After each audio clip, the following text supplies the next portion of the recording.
Good morning, it's 8 o'clock and welcome to Mornings with Ridge and Frost. We're Sophie and Will, a very good morning from me as well. Lots to get to. The Peter Mandelson scandal grows as the Conservatives get ready to force a vote on making the government publish Lord Mandelson's vetting papers. Andrew Mountbatten Windsor moves out of Royal Lodge and police confirm they're assessing claims that a woman was sent to his home by Jeffrey Epstein. 3/4 of cancer patients in England will be living well or cancer-free 5 years after diagnosis. That's the aim under government plans to improve the survival rate. We're going to be speaking to the former England footballer Michael Owen about his experience as a small business founder and owner, and a little bit about football too. And we've got some amazing pictures to show. Wow. And you can vote for your favourite. It's the annual Wildlife Photographer of the Year competition.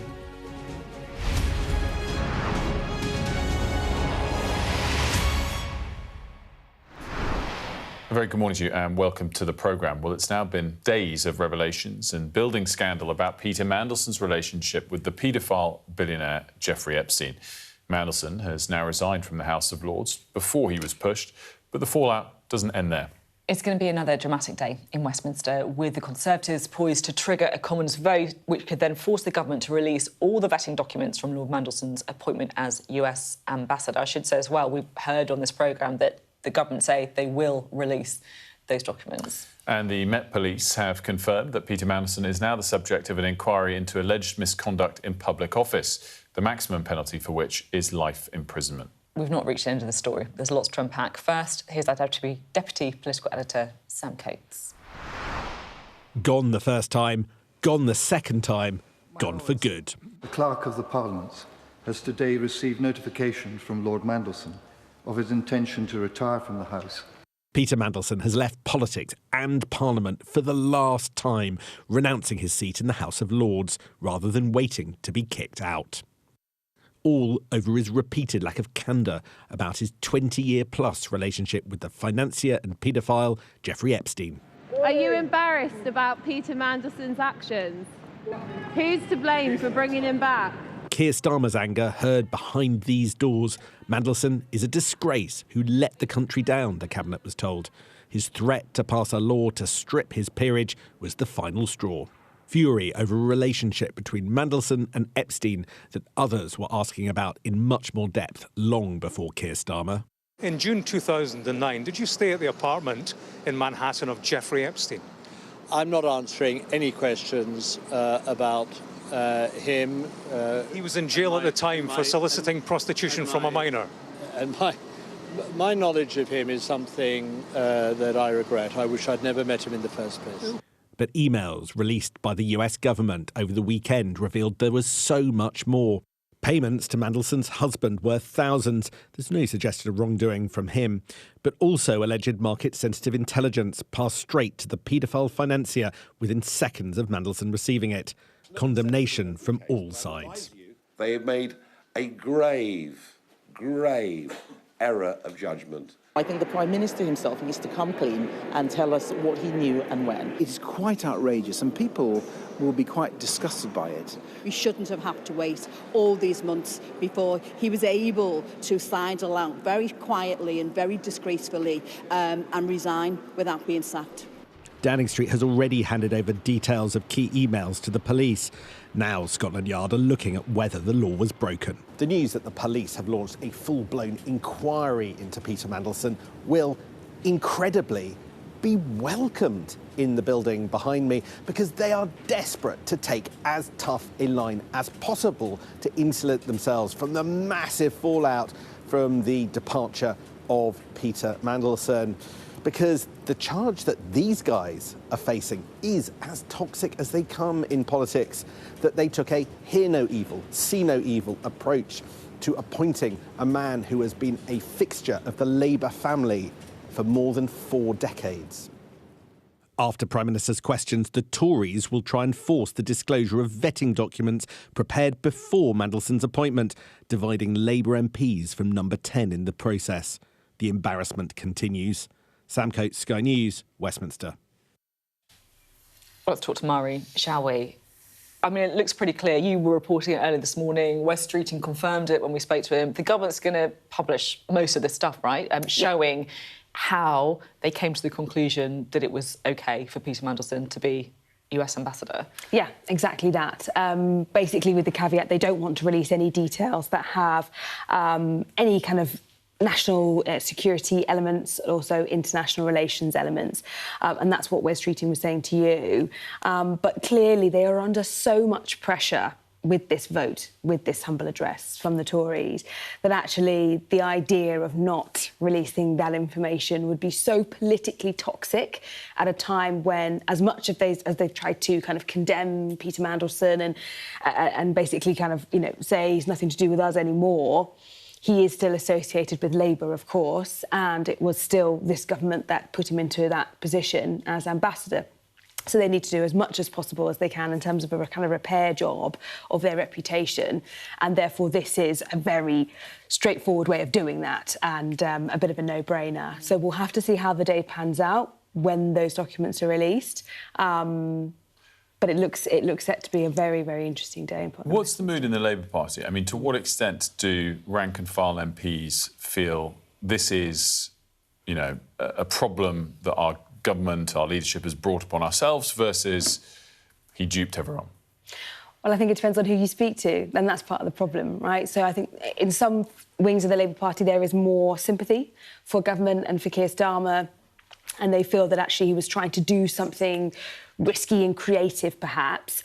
Other wings of the Labour Party feel that actually the writing was on the wall, this never should have been done in the first place, and actually, are we really saying that there was no one else in the entire country that could have done that job, as well as Peter Mandelson, perhaps slightly less of a risky decision? Yeah, it's one of those issues where, I'm sure you're the same, Mari, I've had so many Labour MPs get in touch with me, and they're furious about this. And actually, I think many of them are saying that it kind of shows a lot of what they feel is rotten about the whole system. It's kind of a lot of kind of burn the house down conversations going on. And I thought it was quite interesting, we spoke to Wes Streeting, the House Secretary, this morning, and I asked him, about whether he felt angry towards Peter Mandelson, and just listen to what he said. I do not need a copy of the ministerial code or a copy of the law of the land in front of me to know that what Peter Mandelson did was completely outrageous. And there is a feeling of deep betrayal here. He's betrayed two prime ministers. He's betrayed his country and our national interest. He's betrayed Epstein's victims. And of course, it's right that people ask questions about the process, his appointment sacking, and the Prime Minister will be transparent about that. I will just say one thing, though. We mustn't let Peter Mandelson off the hook in all of this. He is the person who is responsible and who is at serious fault and must now suffer the consequences of his actions both in office and since. It's going to be fascinating to see what's in the advice that was given to the Prime Minister at the moment that he appointed him. I think that's when more revelations will come in terms of we can start to understand the thinking behind the decision to hire Peter Mandelson, the information that the PM had at his disposal when he made that decision, and therefore the calculations that were made. I think that will help us understand how we've got to this point and whether or not perhaps unnecessary risks were taken, or whether perhaps there wasn't enough detail in that kind of due diligence. Neither great. This is the problem, I guess. Mark, great stuff. Thank you. Now, the other person, of course, at the centre of the Epstein scandal is Andrew Mountbatten Windsor, formerly Prince Andrew. Police have confirmed they're now assessing claims that a woman was sent to the former Duke by Jeffrey Epstein back in 2010. So Andrew's now officially moved out of Royal Lodge. He's living in a house on the Sandringham estate in Norfolk. Here's Rhiannon, our royal correspondent, explaining what's going on. We have known for a few months now that it wasn't if he was going to move, it was when. But certainly the palace didn't want to guide us on when exactly that process was going to begin. But it appears it has happened. After living on the Windsor estate, after living in that Royal Lodge for over 22 years, he is now, I'm told, this is how it's put to me, he is now instead a resident of Norfolk. Now, the way it's been described to me is that actually this is, in a way, the start of the move. So they've seen this as sort of the primary start of it. He's actually been moved to what they're describing as temporary accommodation. And then in further months' time, we will see him move to a more permanent residence. So look, we can't forget that over the weekend we've had all of those Epstein files released and all of the details that we've had within that, whether it's photos, emails. On top of that, there's also been these claims coming from lawyers over in the States. They say they're now representing a woman who claims that she was trafficked by Jeffrey Epstein to Raw Lodge to spend time with Andrew Mountbatten Windsor, and also during that time with him also was taken to have tea at Buckingham Palace. Now, we know that Republic, who are the anti-monarchy group, had reported these allegations to the Metropolitan Police. Later on, we then heard from Thames Valley Police because, of course, the Windsor estate is within their jurisdiction. So Thames Valley Police have said, we are aware of reports about a woman said to have taken place at an address in Windsor in 2010 for sexual purposes. We're assessing the information in line with our established procedures. We take any reports of sexual crimes extremely seriously and encourage anyone with information to come forward. At this time, these allegations have not been reported to Thames Valley Police by either the lawyer or their client. And it is really important to stress that Andrew Mountbatten Windsor, throughout all of this time, as we've reported on the allegations against him and his links with Jeffrey Epstein, has continued to deny any wrongdoing. However, we have not heard from him or anyone representing him over the last few days. Rhiannon, there. Now, look, when we talk about the Epstein files, it feels like there's a kind of endless list of rich and powerful men who are named, a never-ending web of connections. And I guess the thing that gets me is when the men themselves aren't coming forth and giving interviews about what happened, sometimes it seems to fall on the women in their lives. And that's what happened to Melinda French Gates, married to Bill Gates for 27 years. And she was asked about her ex-husband's relationship with Epstein on a podcast. This is what she said. Oh, sorry, Will. Apologies. Well, not jumping around with your take you and messing up. Well, no, let's listen in. For me, it's personally hard whenever those details come up, right? Because brings back memories of some very, very painful times in my marriage. But I have moved on from that. I purposely pushed it away and I moved on. I'm in a really unexpected, beautiful place in my life.